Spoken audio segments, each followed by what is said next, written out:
Well, I know we thought it might have been.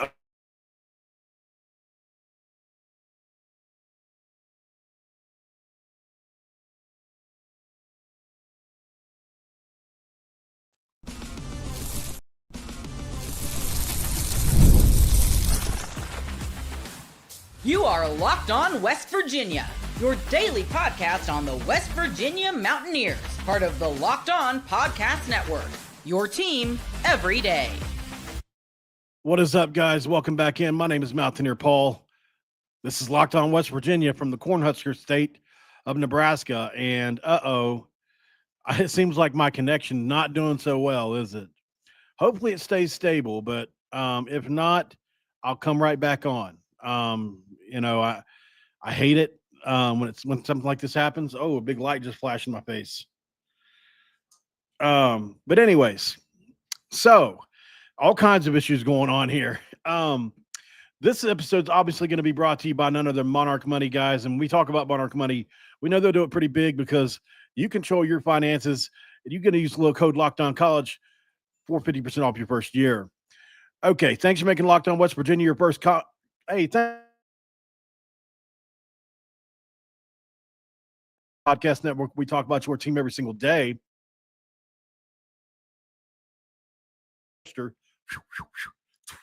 Why I've been out here because, I knew I was going to need a show to do, and there was not a lot going on today and it's Sunday. So why not jump in with this one as my connection barely hangs on here? Well, hopefully it keeps on rolling. But Jimmori Robinson, Tye Edwards, Jeff Weimer, Justin Harrington. We all know by now that the eligibility concerns are there for these four. But there is a chance that they could be eligible, all four, if something happens, at least from my understanding. So what we're going to go through, and no, this is not the Diego Pavia ruling, which we talked about already. Even that alone still may not be enough for some of these guys. So what I've got is a breakdown here for what is going to possibly happen and what it would look like as far as for our players, because I think it looks a little different for everybody, right? So let's do a review of each case of each athlete, okay? Really quick, we'll roll through these. Jimmori Robinson, obviously, is a redshirt Dodge City Community College, where he was as a JUCO, but that season was canceled. He's UTSA with a red shirt in 2021. So if you're catching with me here, 2019, 2020, 21 through 24, right? And now he's at 25, seeking a seventh with West Virginia, seeking a seventh year of eligibility. It's a lot, right? So his standard NCAA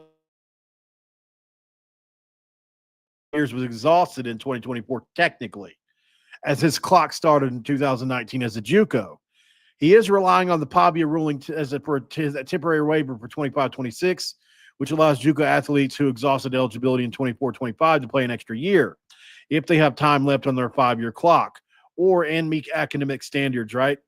His 2020 COVID year, where he played no games, and 2021 redshirt should support the case.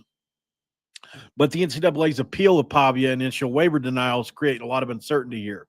So he's played 5 seasons, right? And he's seeking a 7th season if you count the ones that it's just so much to kind of try to figure out. There is an extra piece of this I'm going to go over with you after we get through all the guys. So Tye Edwards, right? We got to look at his stuff. So his career timeline, 19 through 21, he played at 2 JUCO schools, Georgia Military College and Hutchinson Community College, over 3 years, with 2020 likely a COVID-affected year with limited or no games. 2022, he played at UTSA, contributing as a running back. 23 and 24, he played at Northern Iowa, rushing for 1,548 yards and 11 touchdowns over his 2 seasons. And now, so his eligibility clock started in 2019, and his 5-year window should have been 19 through 24, which includes JUCO and NCAA seasons. The Pavia ruling suggests he has 1 year, possibly 2, of eligibility remaining, likely due to the COVID year and that potential redshirt or medical waiver that he's looking at, obviously, along with the Pavia ruling. So obviously his waiver will be pending as well. And that's 5 years, that's 5 seasons technically played if you look at it. Justin Harrington's timeline is pretty wonky too. 2018, 2019 he played at JUCO. 2020 played for Oklahoma. 23 he appeared in 2 games and suffered a season-ending injury at Oklahoma. And then 24 he played 8 games at Washington and then transferred to West Virginia, seeking what would be an 8th year. Now, his clock began in 2018, exceeding the 5-year window, right? Which means his case relies on multiple waivers. The JUCO exclusion from Pavia, the 2020 COVID year, the 2021 red shirt, and a 2023 medical red shirt. It's a lot. But his extended timeline makes approval riskier, guys, because technically you're still only supposed to even after initial denial. So who knows when this will get fixed. But like I told you, there's an extra piece of this I haven't told you about yet. But that's technically 6 years that he's played in games. Jeff Weimer, from 18 to 20, he played in JUCO, 2 JUCO schools, Hartnell and the City College of San Francisco. 20 was probably COVID affected. 21 to 22 played at UNLV, though he saw very little action. He did make some impact there, catching 20 or 30 balls at one point. I can't remember exactly the numbers. 2023, he did not play. Could have been an injury or a red shirt. I'm not exactly sure. I didn't have time to look into it. I was up against the clock here at the end. 2024, he played at Idaho State, where he caught 75 balls for 1,016 yards and 6 touchdowns. And now 2025 year, he see his 5-year window should have been 18 to 23, which was extended by a 2020 year COVID year and possibly a 2023 red shirt or medical waiver, which I wasn't able to quite pin down yet. But the Pavia ruling does support its case to exclude his JUCO seasons, but his waiver is considered a formality by West Virginia in the offseason, what I was reading. Now it's not as certain.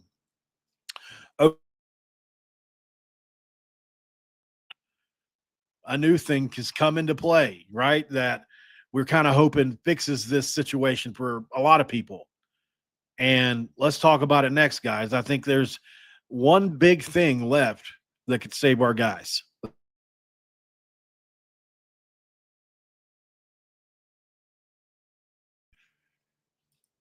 And this episode of Locked On West Virginia going to be brought to you by none other than Monarch Money. And look, when we talk about Monarch Money, we know they're doing it big this year because right now, when you look at Monarch Money, you can take control of your own finances. And here's how you do it. Monarch Money is more than just a budgeting app. It's a complete financial command center where you can track all your accounts, investments, and spending in one place. So in addition to managing your money, you're also building your wealth.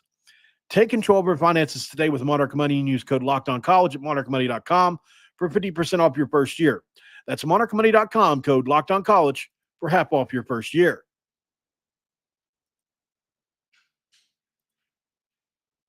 All right, guys, it's segment 2, and I know that guys, I don't know how much time we got left. I'm going to try to get this other piece of this into you. All right, the NCAA versus Wade is a thing that we all need now in 2025. That challenges the 5-year rule altogether. Which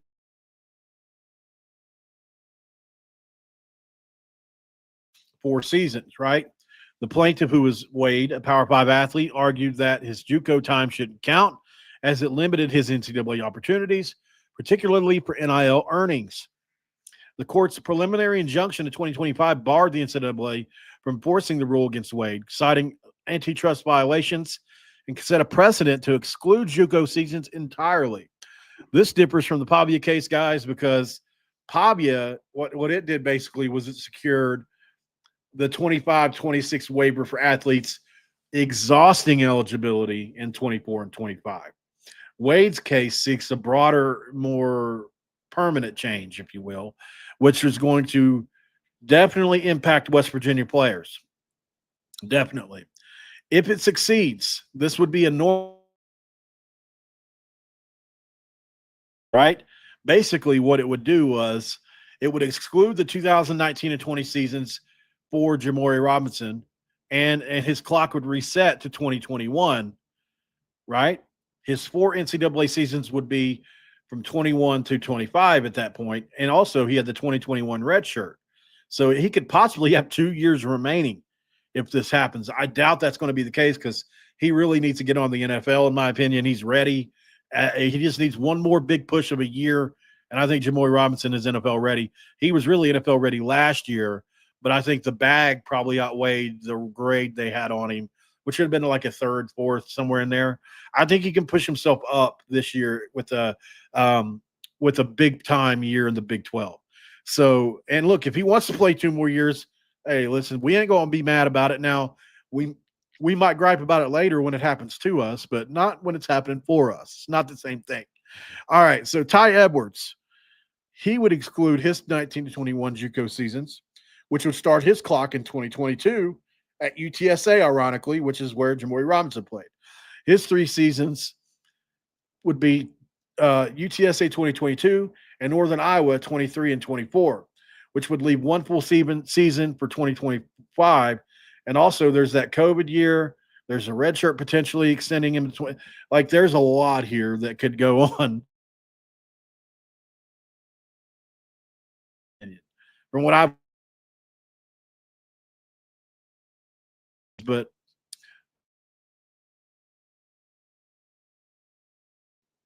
so the outcome, West Virginia earns a 1,000-yard rusher, which would solidify our running back depth in 2025 and would complement Jaheim White incredibly. We obviously need this C.J. Donaldson-esque player to be eligible. 19 JUCO seasons and would start his NCAA clock at 2020 at Oklahoma. So his NCAA seasons would be 20 through 22. 23 was limited. 24 was 8 games with Washington. But certainly if it doesn't count 18 and 19 especially, then it's just it's basic math, right? 2020 through 2025, that's 5-year clock. He's already had one season totally obliterated. He only played a full 5 years.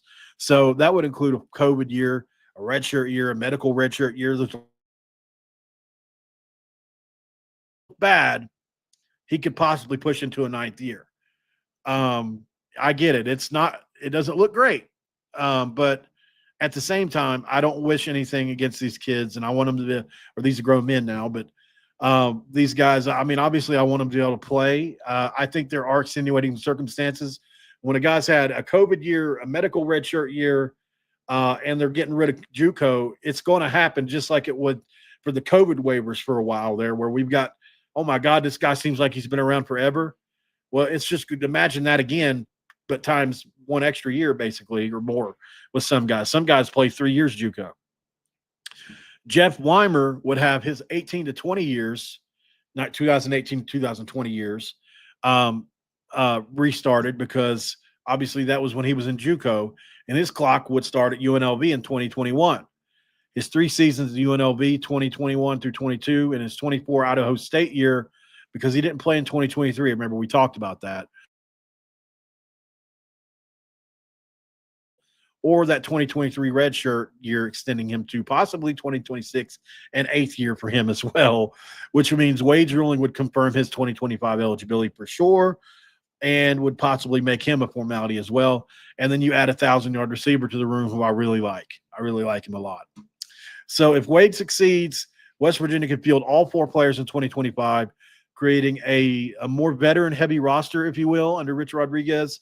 You'd have Robinson pass rushing, Edwards ground and Wymer's receiving, which would make us a much better team, obviously. These are all 4 potential starters, not potential backups. These are all starter. You would have to pencil just going to be a heavy contributor. And Jeff Weimer would probably be on that starting line, if not a notch below. So, it's definitely going to be interesting to see what happens here. I don't know, can't predict. Wish I could. Don't know how long this wave thing's going to take. And it could get denied as well, which is what we have to talk about next. What are we going to lose if that happens? And what does it look like for the team? Because unfortunately, it's not great, right? In West Virginia. Stick around.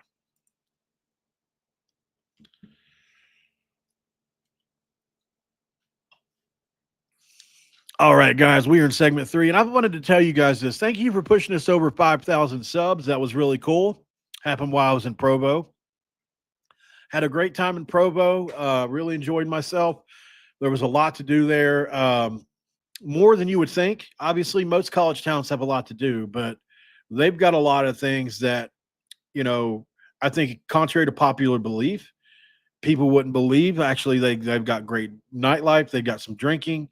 They've got, a lot of family atmosphere stuff, which, especially if you believe in the nuclear family, I feel like this is a great place for you to go because it's a great place for families to go.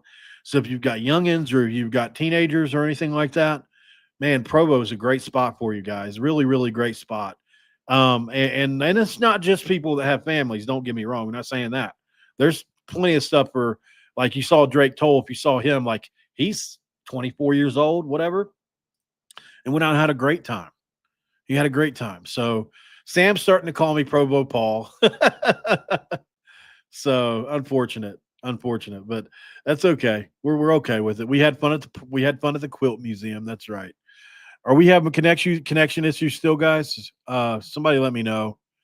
Would appreciate that. But yeah, going to work out or not with the connection issues, unfortunately. Well, we're going to try. We're definitely going to try. Let's share the screen over. And if anything, we could just look at their profiles and, let's get over to number 1, obviously on the list is Jimmori Robinson. And we've seen his profile a billion times, or at least on this show. If you've followed me, you have. I think he's a guy. He's a absolute 6'5", 240-pound force off the edge. The best player we picked up this offseason. And I honestly would be so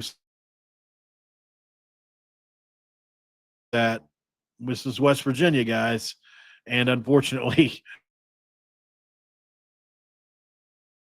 or these guys get approved. I wish we could. But you know what, man? Like I say all the time, I think Rich Rod's going to be fine either way. Yes, these 4 would really hurt, especially, well, really all 4. Our wide receiver room is more equipped to take this loss with Wymer. Absolutely. I think our running back room is equipped enough to take the loss of Edwards, although I think Edwards has the potential to have a special year. I mean, I've said this before. Edwards has the talent that, let's say Gene White gets hurt or something, I could easily see a guy like Edwards running for 1,800 yards in this offense. He's well talented enough. So, unfortunately, though, Gene White's probably going to get the ball of them carries. He got himself stacked this offseason. And don't think anything weird about me, but yes, I do have this picture saved right here from the last episode and this one. So, Gene White stacked up. But, you know what, if he'd eligible, that would be great too. We'll be okay with that. But obviously, Jimmori Robinson would be an enormous loss, one that you can't replace. Really, the only one we can't replace out of all these.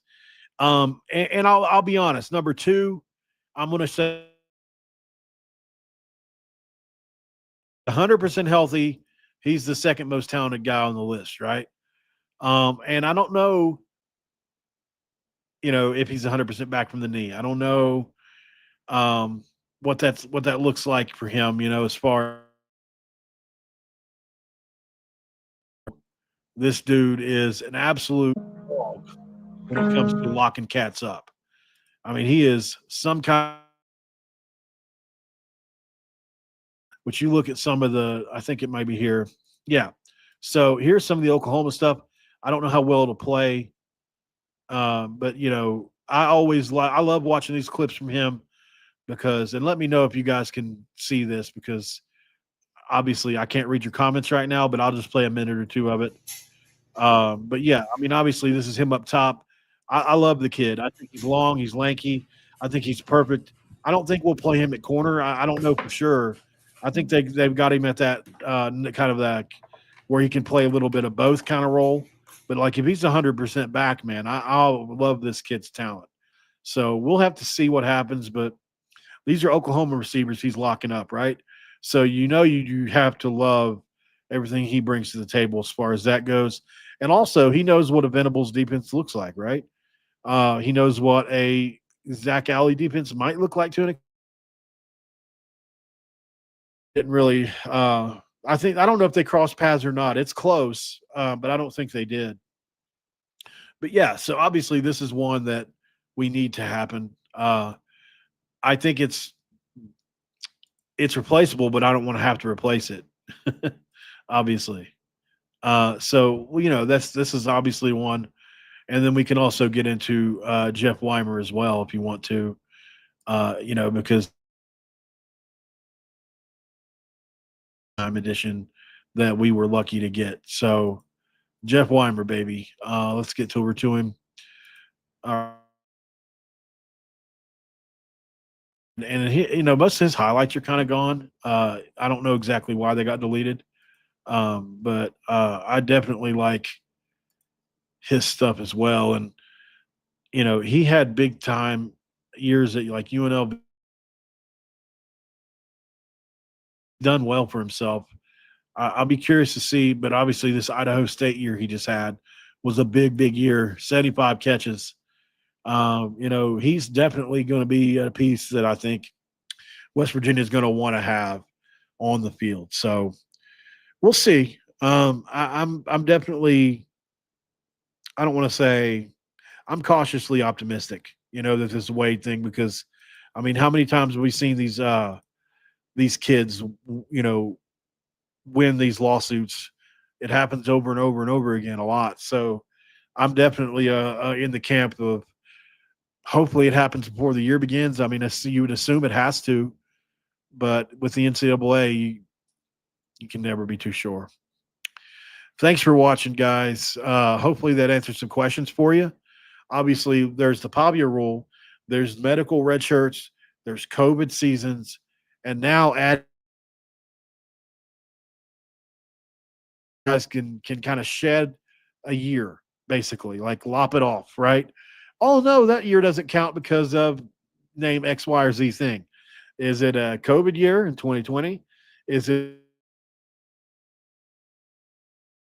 a Pavia year in JUCO, or is it now a Wade year, or where JUCO just doesn't count altogether against the 5-year? It's so much like I would not want to be in these people's seats trying to figure out who deserves to play or not, because some of these, there's kids out here trying to game the system, right? For sure. I don't think any of our guys are. We've got almost all of them have medical years at some point. And I could see the case made where JUCO shouldn't count. JUCO gets counted as in high school, right? Like whenever if I go to West Virginia's website and I click on JUCO, they're in there with the high school kids. They're not in there with the college, the transfers. They're lumped in with the high school kids. So I see what they're saying. And, that was something I didn't know. We read something I don't even know a lot about. I would like to learn a little bit more. So if anybody knows in the comments, let me know. Does NCAA not have any kind of reach into JUCO? Is that how that works? I mean, it makes sense, right? I mean, it's not like the NCAA can reside over everything, but certainly I thought that they had some kind of say, but maybe not. That makes things interesting.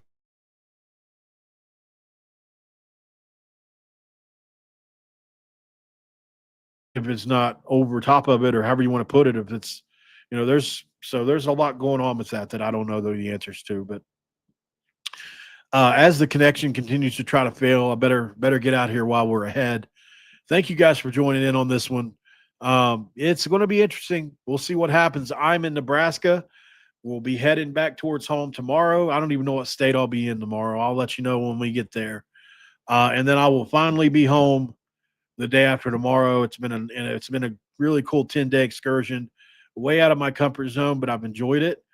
And it's because of this show, right? So at the end of the day, those people over at Explore Utah Valley were absolutely phenomenal guys. Just about things. Like, we agreed on a certain amount for the travel cost. And, it was before I left. Well, what it actually cost me to get up there was a little more. It was more. We just kind of took a stab at what it might be. They had no problems making sure that we had what we should have, right? So just things like that. Like, they could have said, no, we agreed on X number, and you've got to pay out of your pocket the rest of the way back. They could have easily done that, and I wouldn't have been mad about it. But they without a question, went back into their own and made sure that we could get back without having to use our own money. For me, that's the kind of hospitality that lets me know what Utah folks are all about. And it's definitely not something I'll forget. So